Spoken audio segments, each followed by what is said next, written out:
지구상에는 나라라고 부르기조차 어색할 만큼 작은 국가들이 존재합니다. 그 중에서도 유난히 부자 나라로 이름난 곳이 하나 있죠. 바로 지중해 연안의 작은 점처럼 자리 잡은 국가 모나코입니다. 그러면 강남구 절반만 한 땅덩어리가 어떻게 세계 최고 부자 나라가 되었을까요? 지금부터 모나코가 이렇게 부자가 된 놀라운 비밀을 하나 풀어보겠습니다. 바티칸에 이어 전 세계에서 두 번째로 작은 이 나라의 면적은 겨우 2제곱킬로미터 정도입니다. 여의도보다도 좁은 땅이죠.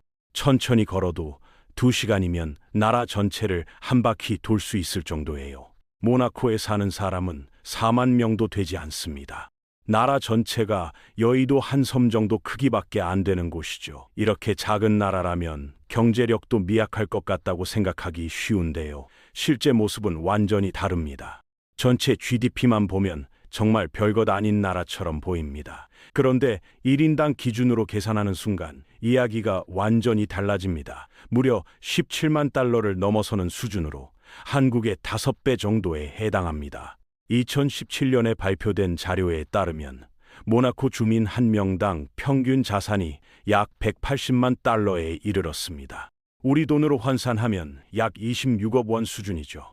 참고로 같은 시기 미국의 평균 개인 자산이 약 16만 달러, 한국 돈으로 약 2억 3천만 원인 점을 생각하면 모나코가 얼마나 특별한 곳인지 실감하게 됩니다. 모나코가 지금처럼 부유한 나라로 자리 잡게 된 결정적 순간은 1869년으로 거슬러 올라갑니다. 바로 이때 모나코는 소득세를 완전히 없애는 대담한 선택을 했습니다. 당시 모나코를 다스리던 그리말디 왕가는 심각한 재정난에 시달리고 있었어요. 19세기 중반 왕실의 재정 상태가 위태로울 정도였죠. 이때 나타난 인물이 캐롤라인 공주였어요. 뛰어난 사업 감각을 가진 그녀는 모나코를 살릴 두 가지 전략을 세웁니다. 첫째로 1863년 모나코 안에서도 가장 화려한 지역인 몬테카를로에 대규모 카지노를 열었어요. 몬테카를로는 모나코를 대표하는 고급 주거 관광 지역으로 유럽 상류층이 모여드는 곳이었습니다. 그래서 그녀는 이곳에 단순한 도박장이 아니라 귀족과 부호들을 위한 고급 엔터테인먼트 공간을 만든 겁니다. 둘째로는 부자들을 끌어들이기 위해 소득세를 아예 없애버린 것이었습니다. 그리고 이 대담한 전략은 놀라울 만큼 빠르게 효과를 냈죠. 유럽 전역의 귀족과 부호들이 모나코로 몰려들기 시작한 겁니다. 화려한 카지노에서 여가를 즐기면서도 세금을 한 푼도 내지 않아도 됐으니 그들에게는 그야말로 완벽한 선택이었죠. 덕분에 위태롭던 왕실의 재정은 순식간에 안정을 되찾았습니다.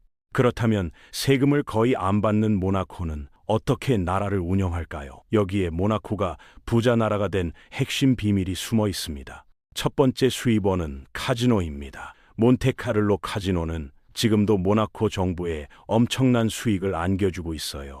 흥미로운 점은 정작 모나코 국적을 가진 사람들은 법적으로 카지노에 들어갈 수도 없다는 사실입니다. 카지노는 오직 외국인만 이용할 수 있게 되어 있어요. 철저하게 외부의 부자들만을 대상으로 수익을 얻겠다는 매우 계산된 전략인 셈이죠.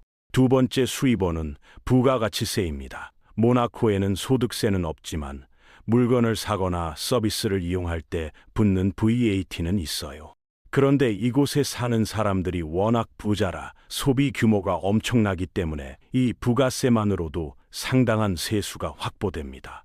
비싼 부동산을 사고 고급 레스토랑에서 식사하고 명품을 구매하고 요트를 빌립니다. 이 모든 거래에서 발생하는 부가세만으로도 막대한 세수가 확보되는 겁니다.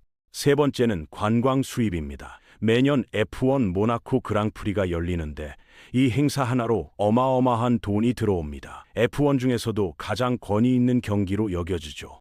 대회 기간에는 세계 각국의 부호들과 유명인들이 몰려들어요. 호텔 하룻밤에 수천 달러씩 하고 레스토랑은 몇 달 전부터 예약이 꽉 찹니다.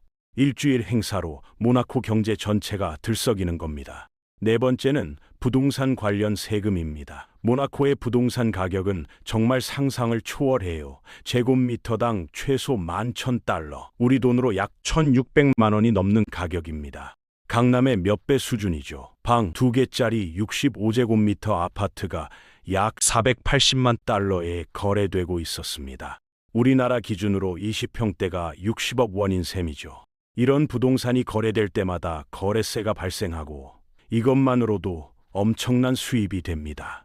다섯 번째는 기업 등록비와 각종 수수료입니다. 많은 부자들이 모나코에 회사를 설립해요.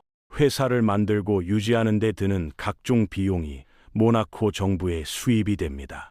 현재 100개국이 넘는 나라 출신 부호들이 이곳에 거주하고 있어요. CNN 보도에 따르면 모나코 거주자 3명 중 1명이 백만장자라고 합니다. 세계에서 백만장자 밀도가 가장 높은 곳이죠. 포뮬러 1 드라이버들이 유난히 많이 사는 것으로도 유명해요. 루이스 해밀턴 같은 최정상급 선수들이 몬테카를로에 둥지를 트고 있습니다. 해밀턴은 1,500만 달러의 펜트하우스를 구입했는데 집에서도 F1 경주 트랙 전체가 보인다 해요. 비틀즈 멤버들, 롤링스톤즈, 데이비드 보위 등 수많은 팝스타들도 모나코에 살았습니다. 이들은 본국에서 일하면서도 법적으로는 모나코 거주자이기 때문에 소득세를 내지 않아도 됩니다.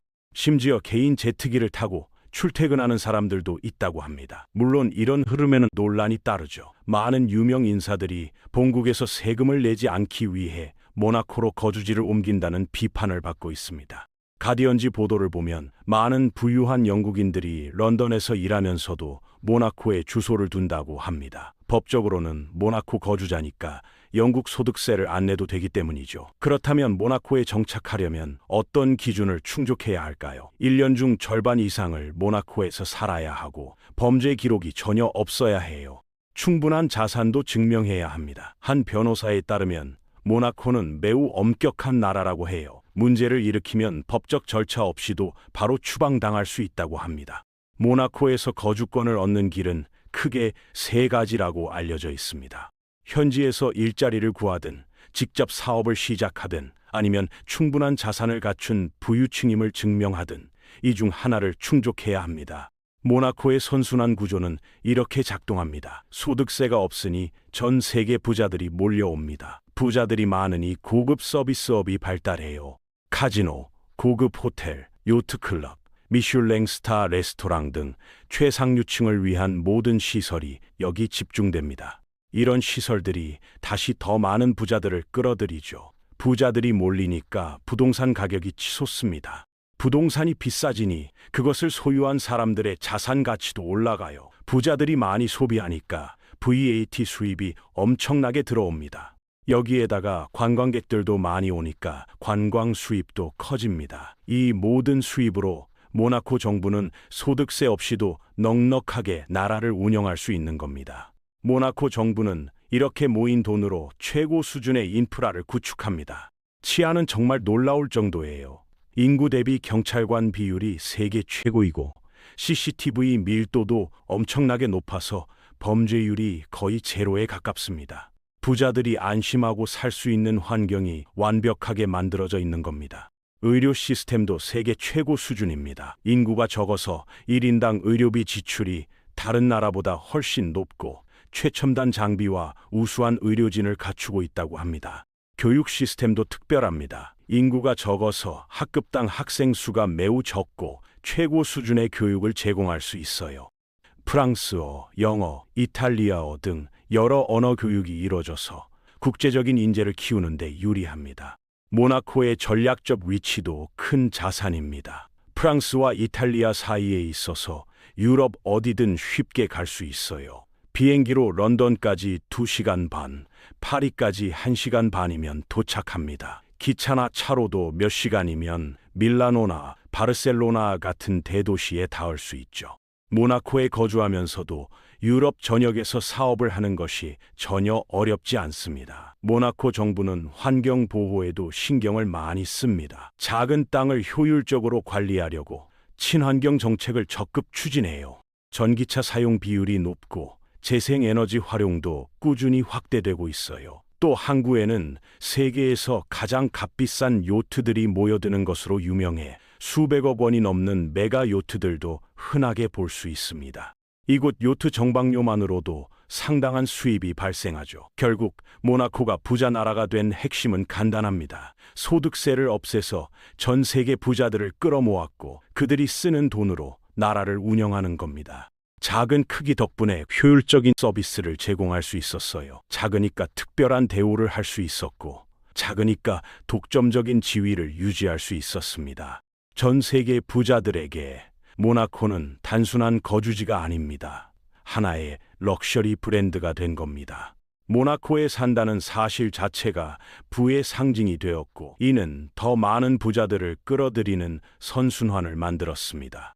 여의도보다 작은 나라가 어떻게 세계에서 손꼽히는 부자 국가로 성장했는지 함께 살펴보았습니다. 소득세를 없애는 단 한 번의 결정이 어떤 거대한 변화를 만들었는지 참 놀랍지 않나요? 영상이 도움이 되셨다면 구독과 좋아요 부탁드려요.